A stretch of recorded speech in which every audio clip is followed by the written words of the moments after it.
Hey everyone, it's Coach LB, and I'm going to bring you 7 tips over the next 7 days to help you transition to maybe just a little bit of a healthier lifestyle. Day 1 is water.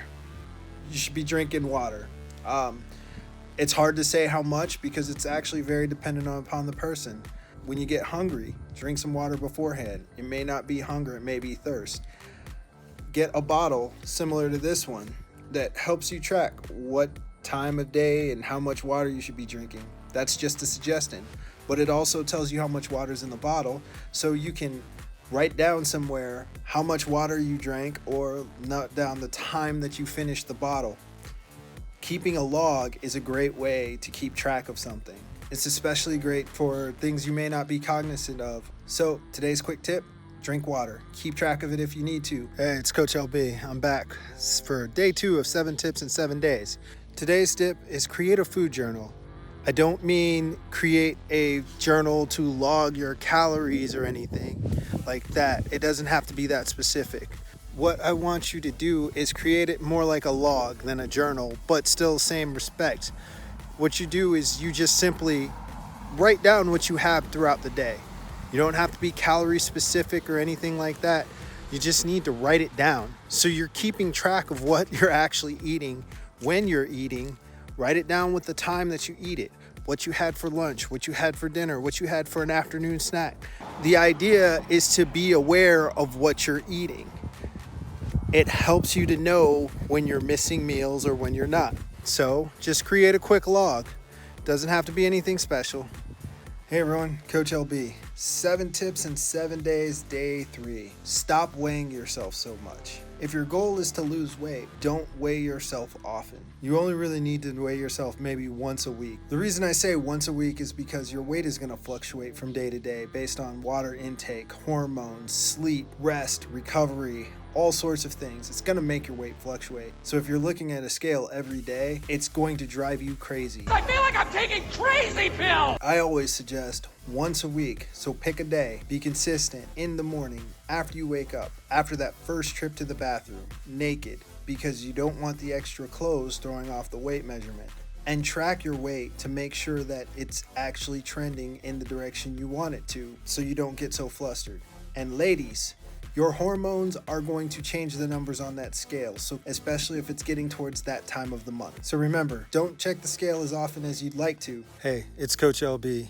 7 tips in 7 days, day 4. Get up and move. A lot of people have a sedentary lifestyle, and sometimes it's part of your workday. The objective is to occasionally, maybe every hour or so, every 2 hours, get up and move. Doesn't really matter what you do. You can dance in place around your office. You can just take a little walk. But the objective is to get up and move, get your body moving so you're not sitting in the same position. You can do some stretches. You can do some breathing, yoga poses. Like I said, the objective is just to get up and move. So whatever you need to do, take a walk to the water cooler, take a walk to another office, or if you're on a break, just take a walk. But get up, move around, shake your body. Do a happy dance. This is the way.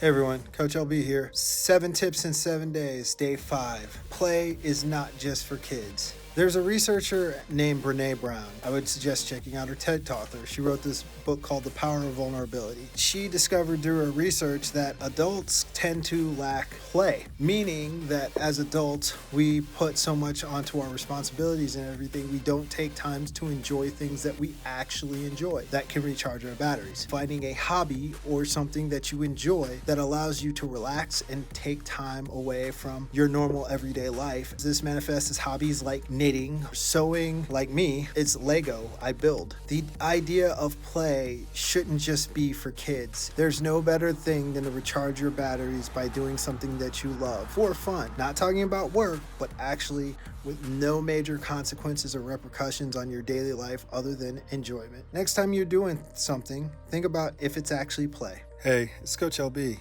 7 tips in 7 days, day 6. Set short-term goals and actually follow through with them. Short-term goals are just as important as long-term goals.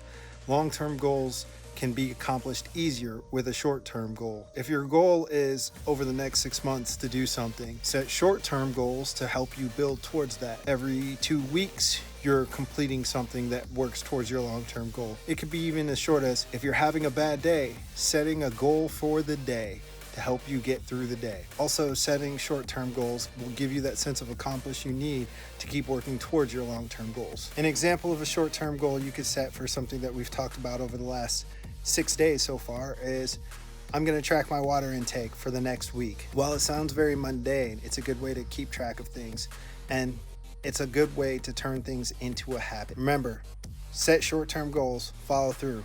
Hey, it's Coach LB. 7 tips in 7 days, day 7. Make time for mindfulness. You keep using the word. Yes, that's the dreaded word, mindfulness. I'm not going to tell you you need to be meditating in a yoga pose for an hour. Mindfulness only takes a minute if you carve out time for it. There's so